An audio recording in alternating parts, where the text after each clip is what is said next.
Hiya, I'm Jasper, and welcome to your video review for Harry Potter and the Order of the Phoenix, aka Harry Potter number 5. So, thank you HBO Max for that.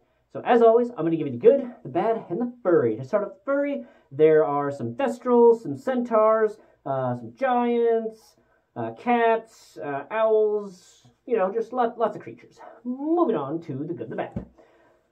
Oh, man. This movie is kind of hard for me to get through every time, and I have never reread the book because I hated this book almost as much as I hated Twilight number 2, New Moon, because, oh my god, just Dolores Umbridge deserves everything terrible to happen to her. Not the actress. She's done a good job of making you hate the character, much like how the actress who plays Kai Wynn in Star Trek Deep Space Nine, I'm sure is a lovely person, but Jesus, do I hate her character. So she does such a good job of that. Much like Dolores Umbridge. Like, honestly, if Dolores Umbridge and Kai Wynn got in a fight to the death, I don't know who I'd want to win. I kind of hope both of them would lose. Oh, especially her little fucking giggle thing. Just, hate her so much. Okay. I did like the new uniforms. I thought they were much better than the first year uniforms. I also liked Harry and Hermione's hair. I thought it's the best hair that they've had so far by a long shot. Also, yay for Luna Lovegood, or, her introduction of Looney Lovegood.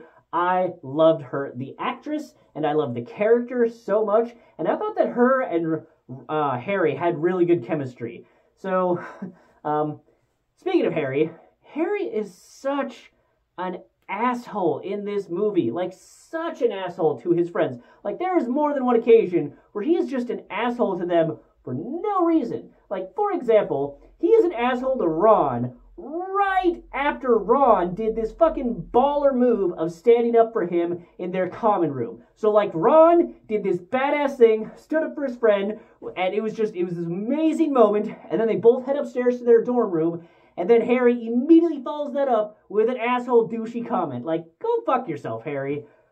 But I get that this was like the angsty book, and that's where he was in his life. I get it, but Jesus, that combined with Dolores Umbridge, this movie is hard to get through sometimes. Like, that hand thing, can you imagine how bad that pain must be? Because it's not like a quick thing. It is just think about when you take a Band-Aid off, but imagine a Band-Aid made of duct tape, and then just slowly taking that fucker off for hours on end. Jesus. So, yeah, just, that's not fun. Speaking of Dolores Umbridge still, her line where it's like, to question me is to question the ministry, really, when I heard that, I was like, wow, that sounds kind of like to question me is to question science. And the ministry being in bed with the Daily Prophet and all that jazz, like, gosh, that's so shocking. Who would have guessed? Who could have seen something like that happening? Of course, that's entirely in a fictional world, right? And what, she does, like, a lot of annoying things, but one of the weird things she does, like, she measures how tall the choir teacher is. Like, why the fuck does it matter how tall he is? And where does that factor into literally anything? It doesn't. It doesn't matter at all. So why was she doing that other than just to be a dick in some way? I don't understand that. Moving on from her, though. So Sirius did his face in the fire thing again this year, and I have to say that I actually much more enjoyed the way that they did that effect in the last movie, in book 3 or 4, whatever, movie 3 or 4. The last movie that they did that in, I thought that the, like, ember setup of him, rather than just kind of appearing as barely visible in the flame, like, the flame thingy in this one seemed a lot cheaper way of doing it. Whereas the fire log thing, that seemed a much cooler and more creative way of doing things.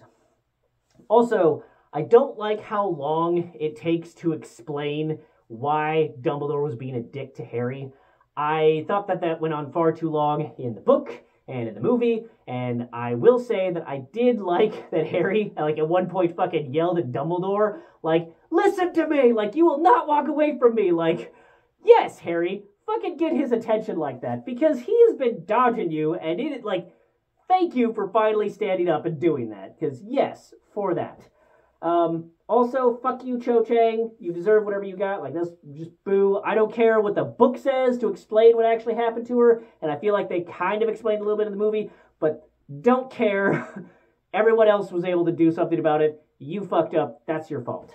So, anywho, I also really enjoyed the wizard fight between Dumbledore and Voldemort. So, I guess minor spoilers there. Like, if you thought that wasn't going to happen at some point in this series, but it does. And I thought that was really cool. I loved all the effects. I loved the choices that they made. It's everything that I wanted out of a wizard battle, and they did a really good job of it. I still enjoy Gandalf versus Saruman, but this one was also really, really, really, really fun. Okay. Also, in terms of fun, the Room of Requirement and all those scenes with Filch, that was fun. That definitely lightened the mood of this. So I enjoyed that. And so now we're getting into actual, like, spoilers. So, spoiler alert.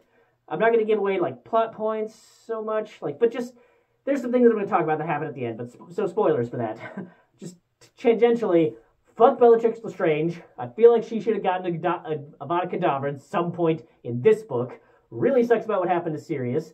And I also thought that the amount of Gwarp in the movie was a much better amount than they spent on it in the books. Because in the books, I felt like they just kept on dragging on and on and on about Hagrid's thing and, like, making it this big mystery that I did not care about. At least I don't remember caring about it.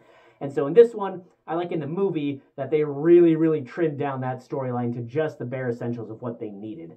And, yeah. So, in conclusion, fuck Dolores Umbridge. She should have gotten Avada Kedavra, or Crucioed, and then Avada Kedavra, because fuck her, and, yeah. But this movie was good, advances the storyline. You gotta watch it, watch the next one, really, and the remaining ones. Like, you gotta watch all of them after, basically. You just gotta watch all of them. Just get through this one. It's not a badly made movie. It's just got a character that they do a really good job of making you hate. Okay? So that's all I have for this one. Thanks for coming. Thanks for watching. Hope to see you at the next one. Bye.